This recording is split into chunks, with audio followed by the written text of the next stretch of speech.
জুলাই 2024-এর যে গণ অভ্যুত্থান চলাকালে সারা দেশব্যাপী যে গণহত্যা চালানো হয়েছিল, যে ক্রাইমস অ্যাগেন্স্ট হিউম্যানিটি সংগঠিত করা হয়েছিল, তার পার্ট হিসাবে 5ই আগস্ট 2024 মার্চ টু ঢাকা কর্মসূচির অংশ হিসাবে ঢাকা মহানগরীর চানখারপুল এলাকায় বাংলাদেশের মুক্তিগামী ছাত্র জনতা যখন মার্চ টু ঢাকা কর্মসূচিতে অংশ নেওয়ার জন্য অগ্রসর হচ্ছিল, সেই সময় পুলিশ সেই জায়গায় নির্বিচার গুলি করে 6 জন শহীদকে হত্যা করে।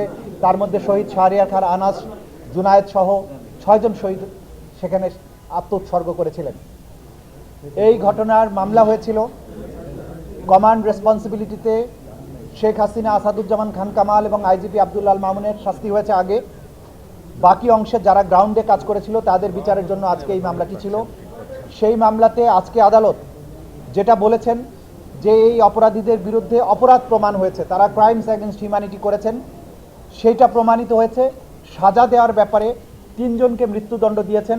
DMP commissioner Habibur Rahman Habib, additional commissioner Sudip Kumar Chakraborty এবং এডিসি শাহ আলম মোহাম্মদ আক্তারুল ইসলাম, এই 3 জনকে মৃত্যুদণ্ড দিয়েছেন। কিন্তু পরবর্তী যে সমস্ত আসামি ছিল, একজন এসি ছিল ইমরুল, একজন ইন্সপেক্টর আরশাদ এবং বাকি 3 জন কনস্টেবল, যারা সরাসরি ফিল্ডে থেকে গুলি বর্ষণ করেছিল, যাদের গুলি বর্ষণ করতে ভিডিওতে দেখা গেছে যাদের নামে অস্ত্র ইস্যু ছিল না, অথচ তারা অন্যদের রাইফেল নিয়ে গুলি করেছে, তাদেরকে কম সাজা দেওয়া হয়েছে। একজনকে 6 বছরের, একজন 4 বছর, বাকি 3 জন কনস্টেবলকে 3 বছর করে সাজা দেওয়া হয়েছে। এই সাজায় আমরা মনে করি আদালতে যখন তাদের অফেন্স প্রমাণিত হয়েছে, ক্রাইমস অ্যাগেন্স্ট হিউম্যানিটি প্রমাণিত হয়েছে, ওয়াইড স্প্রেড এবং সিস্টেম্যাটিক অ্যাটাক প্রমাণিত হয়েছে, এবং এই আসামিরা তারা প্রকাশ্যে গুলি করেছিল সেটা প্রমাণিত হয়েছে। এরপরে তাদেরকে যে সাজা দেওয়া হয়েছে আমরা মনে করি এটা ন্যায়সঙ্গত হয়নি। যদিও আদালতের আদেশ সকলের উপরে শিরোধার্য, আমাদেরকে মানতে হবে, যেহেতু একটা অ্যাপিলেট ফোরাম আছে সুপ্রিম কোর্টে, এটার বিরুদ্ধে, এই সাজার বিরুদ্ধে, কম সাজা যেটা দেওয়া হয়েছে সেই অংশটুকুর বিরুদ্ধে প্রসিকিউশনের পক্ষ থেকে আমরা আপিল করব। আমরা এই মুহূর্তে মনে করছি, যদিও পুরোপুরি রায় পাওয়ার পরে আরও পর্যালোচনা করে আমরা সিদ্ধান্ত নেব। আমি মনে করি জুলাই অভ্যুত্থানে যেভাবে আমাদের তরতাজা তরুণেরা জীবন দিয়েছেন এবং যারা সরাসরি এখানে গুলি বর্ষণ করেছে তাদের অপরাধ প্রমাণিত হওয়ার পরে সাজা অল্প হওয়াটা এটা ন্যায় বিচারের সাথে সঙ্গতিপূর্ণ নয় বলে আমরা মনে করছি। সে কারণে আমরা মনে করছি যে এটা আপিল করা প্রয়োজন, আমরা আপিল হয়তো করব।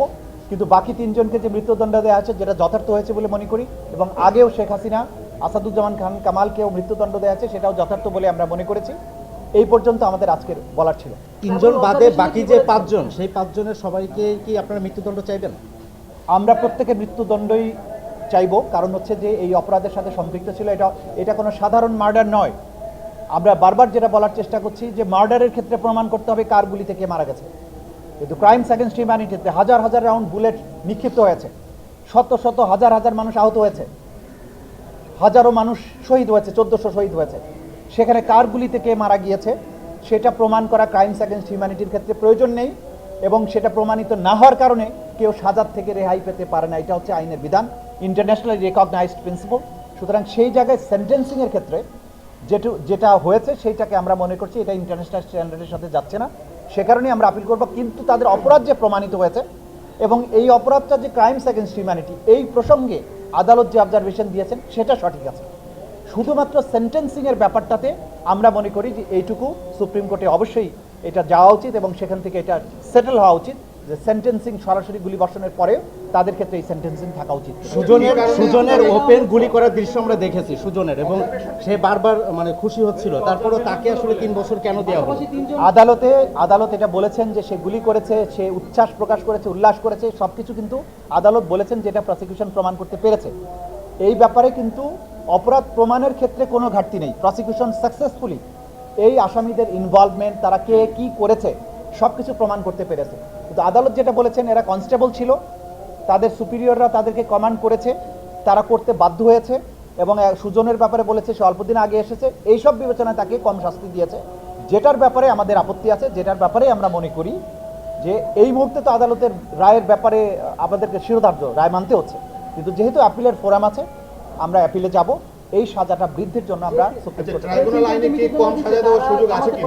হত্যাকাণ্ড এরকম একটা অবজারভেশন ট্রাইব্যুনাল দিয়েছে, বুঝিনি আপনার কথা। যে 3 জন মৃত্যুদণ্ড আজকে পেয়েছেন সাজা, তাদের তো কমান্ডিং ছিল, তারা এখানে অনেক তারা চাইলে থামাতে পারতেন, এরকম একটা না, সেটা হচ্ছে যারা সুপিরিয়র ছিল, যাদেরকে মৃত্যুদণ্ড দেওয়া হয়েছে, তাদের ব্যাপারে বলা হয়েছে তারা সুপিরিয়র কমান্ডার ছিল, তাদের দায়িত্ব ছিল এদেরকে থামানো অথবা এদের শাস্তিমূলক ব্যবস্থা গ্রহণ করা, তারা সেটা করেনি, উল্টো তারা কমান্ড দিয়েছেন, আদেশ দিয়েছেন, নির্দেশ দিয়েছেন, সে কারণেই তাদেরকে কমান্ড রেসপন্সিবিলিটিতে মৃত্যুদণ্ড দেওয়া হয়েছে।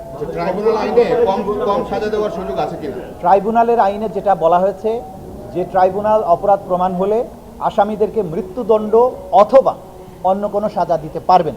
সুতরাং প্রথম শব্দটা ছিল মৃত্যুদণ্ড, অন্য কোনো সাজা প্রপোর্শনেট টু দি তাদের গ্র্যাভিটি অফ দি অফেন্স, এটা বিবেচনা করে অন্য সাজা ট্রাইব্যুনাল অবশ্যই দিতে পারবেন। কিন্তু বিবেচ্য বিষয় হচ্ছে যে যাদের অপরাধ প্রমাণিত হয়েছে তাদের অপরাধের যে গ্র্যাভিটি তার প্রপোর্শন অনুযায়ী যথার্থ হলো কিনা সেটাই বিবেচ্য বিষয়। আমরা সেই জায়গাটাতে বলছি যে গ্র্যাভিটি অনুযায়ী এটা প্রপোর্শনেট হয়নি, সে কারণে আপিলের কথাটা আমরা ভাবছি না, সেগুলো তো আমরা বলেছি আদালত অবজারভেশন দিয়েছেন। আচ্ছা, যে তিনজনের বিরুদ্ধে মৃত্যুদণ্ড দেওয়া হয়েছে তাদের যত সম্পদ আছে সেগুলো রাষ্ট্রের অনুকূলে বাজেয়াপ্ত করার জন্য নির্দেশ দেওয়া হয়েছে। আর বাকিটা এই বাজেয়াপ্তকৃত সম্পদ কাদেরকে দেওয়া হবে সেই ব্যাপারটা পূর্ণাঙ্গ রায় পেলে আমরা হয়তো বুঝতে পারবো যে সেখানে কি ধরনের অবজারভেশন আছে। আদালত পর্যবেক্ষণে বলেছেন যে অনেকেই সেখানে ঘুরে দাঁড়িয়েছে, অনেকের বিরুদ্ধে মামলা হয় নাই, এটি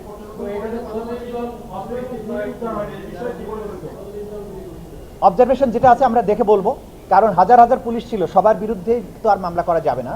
ক্রাইমস অ্যাগেনস্ট হিউম্যানিটিতে আমরা দেখেছি যে সবচেয়ে যারা বেশি অ্যাট্রোসাস কাজ করেছে, যারা কমান্ড দিয়েছে, অনেকে নিষ্ক্রিয় দাঁড়িয়েছিল, তারা হয়তো এই গ্রুপের মেম্বার ছিল, কিন্তু সবাইকে মামলায় আসামি করাটা হয়তো যুক্তিসঙ্গত না, এটা মনে করেছে প্রসিকিউশন।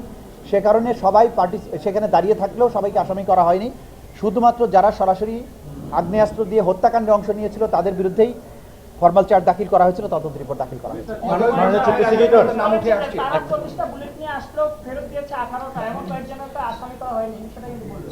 সেটা পুরোটা আমরা জাজমেন্ট না দেখে বলতে পারবো না। মাননীয় চিফ প্রসিকিউটর, এই প্রথম কোনো পুলিশ কর্মকর্তা মানে আইজিপি ছাড়া পুলিশ কর্মকর্তাদের সাজা হলো, এবং যখনই যে সরকার থাকে তখনই সেই সরকার কিন্তু ওই পুলিশ যারা থাকে পুলিশ সেই সরকারের মানে নির্দেশ মানে, এবং তারা এটা নিয়ে অনেকের আপত্তিও আছে যে তারা আসলে কি করবে। এই সাজা কি মেসেজ দেয় পুলিশদের দায়িত্ব পালনের ক্ষেত্রে? এই মেসেজটা হচ্ছে সবাইকে আইন মানতে হবে, কেউ আইনের ঊর্ধ্বে নয়। কোনো বেআইনি কমান্ড মানতে রাষ্ট্রের কোনো কর্মকর্তা কর্মচারী বাধ্য নয়। প্রত্যেক কর্মকর্তা কর্মচারীকে আইন অনুযায়ী আচরণ করতে হবে। ঊর্ধ্বতন কর্তৃপক্ষ যদি আপনাকে বেআইনি কাজ করতে নির্দেশ দেয় আপনি সেটা অমান্য করবেন, কারণ সেটি মানতে আপনি বাধ্য নন। এটাই হচ্ছে আইনের মেসেজ, আদালতের রায়ের মাধ্যমে এটি মেসেজ। সুতরাং কেউ চাকরি প্রমোশনের লোভে ঊর্ধ্বতন কর্মকর্তার অন্যায় আদেশ পালন করে যদি কোনো অপরাধ করেন তিনি ছাড় পাবেন না, তাকে অবশ্যই বিচারের মুখোমুখি দাঁড়াতে হবে। আদালতের রায়টা হচ্ছে সেই মেসেজ।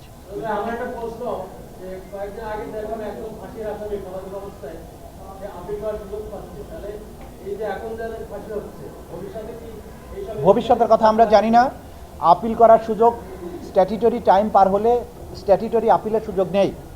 এখন যদি কেউ সুপ্রিম কোর্টের কাছে সুপ্রিম কোর্টের স্পেশাল জুরিসডিকশন অনুযায়ী কেউ করে সেটা সুপ্রিম কোর্ট বিবেচনা করবেন। আইনে সাধারণত যেভাবে বলা আছে আইন অনুযায়ী 30 দিন অতিক্রান্ত হওয়ার পরে আপিলের সুযোগ নেই। সব বিষয়ে প্রশ্ন আজকে জবাব দেওয়া যাবে না, আজকে কনফাইন থাকবে। Thank you.